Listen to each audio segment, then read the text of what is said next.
Okay, hello and welcome to my home studio. Gonna do like a little tour and kind of talk while I do a transfer from an older MIDI instrument, a sequencer, to the computer. And over here we have the DAW or the digital audio workstation that I'm using, and I'm using Cakewalk right now. I do have Studio One 7, which I'm trialing out, and I might move to that. But I've known Cakewalk for a very long time and Sonar before that. So it's pretty difficult to move forward. You have to, but Studio One kind of works the same, so not having too much trouble.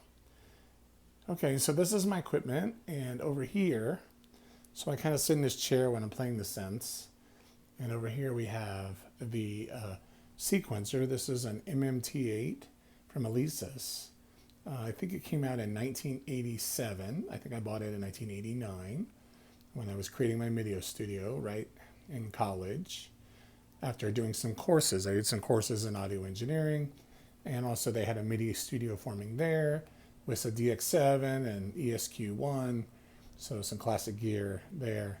And it was a 1-inch 16-track Tascam, I believe, was the studio's equipment. Very nice for the time, for college. And so that was the unit. And so this is what I've been writing songs on for a very long time up until COVID. So mostly what I would call in the what they call DAWless now. So I use this equipment. Then here we go to my synths. They're on a stand that again that I've had for a very long time. And the top one is a sequential circuit 6-track. This is a great classic synth. So classic synth all the way, you know. Single oscillator, but it has 6 voices and you can stack them in unison and do a detune, which makes it sound really cool. I don't know if you can hear that or not. I probably can't hear that very well. But I have music that I'm starting to release out to the public, and you'll hear a lot of that. But that's a older synth. I believe it's from 1985. I again got it in 1989, and it's been a good machine. It's kind of got some cool history to it. And then over here is my newer guy. This is the Behringer DeepMind 12, and it's supposed to emulate a 106, but it kind of does a lot more, and it went in a different direction. But I really like its sound. Plus, it was within my price range when I bought it, and it's been pretty good too. I really enjoy it as well.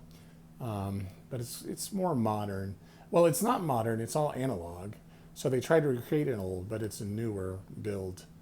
And then this is the controller for the DAW. So when I'm sitting over here, I can stop, play, record, undo. And if I need to adjust the fader, I can. And then this is my baby. This is my Roland D50. I've had this one again for probably since 1989. The synth came out in 1987. It's also very nice, and it's been on a bunch of recordings between that time, 87 and like 91.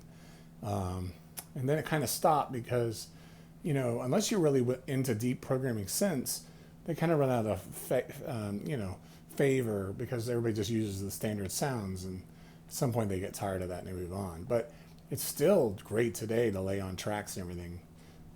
It just sounds amazing. There's my drum machine. It's a Alesis HR16. It's also a classic. I think it's from 1989. And I had it that year, maybe 87. And I do have Lin voice chips to it, but I found out I can just use Lin samples. So I just put the original chips back in it. It sounds great. And then up here we have the thing that kind of I was using as my computer to back up the sequencer and the drum machine. And this is a disk drive. They call it the data disk from Alesis. But you would put these floppies in here like this, classic, very classic if I don't drop them. And then you put them in, and it's like old school. And then you would see what's on it, and it would tell you, you know, what's on it. And you would pick your file, and then you would send it, and then that send would send system exclusive data to whatever it was programmed to do. So that's pretty classic. But that's how I'm backing up. And so these are all these discs here is all the music I've created. So I'm moving these songs into the DAW, and as I do that, of course, I have a new attitude towards music, so I'm reinterpreting the song, after I do that. And so kind of what I'm doing now is exactly that step. So I have a song here that I've been transferring the tracks to, and so all these are the MIDI tracks.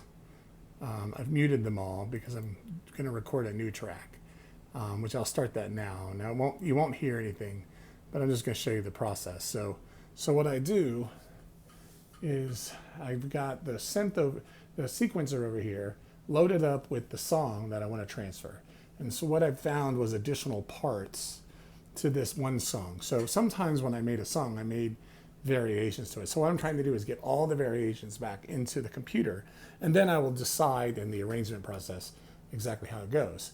And then this guy who was broken on me, and I just fixed it, and had a power supply problem. This is my MIDI patch bay, and these are still, a lot of people who have external synths have these hiding away. They're really hard to find because they hardly come up, and there's several manufacturers. They really don't make them new anymore because it's something, with all the USB out there, nobody really needs it with USB, but when you have MIDI DINs, you still need one. And so what it does is it routes devices from one to the other using MIDI, the old MIDI serial connectors, the DINs. So 8 is the sequencer. So basically all the devices are listening. All these different devices are listening to 8, and 1 is the computer. So I'm going to send the clock from the computer to the sequencer over there to start it, and that's what's going to kind of do it right there. And then if you want to see the mess, so over here, that's all the MIDI cables right here. So these are all MIDI cables running to all of these hardware units here. Now, this big snake is all of it: MIDI, audio, USB, and that eventually leads around up here. I've got snakes. So this is a nice little rolling rack I created, and so that way I can turn it left or right depending on if I'm working on the PC or if I'm working over here. So I have immediate access to everything. So that's kind of how that works. And then I use the patch bay below to patch in and out either these external effects or patch into the audio interfaces. So these are the audio interfaces that go to the computer, to the DAW. And I could patch, multiple devices in simultaneously.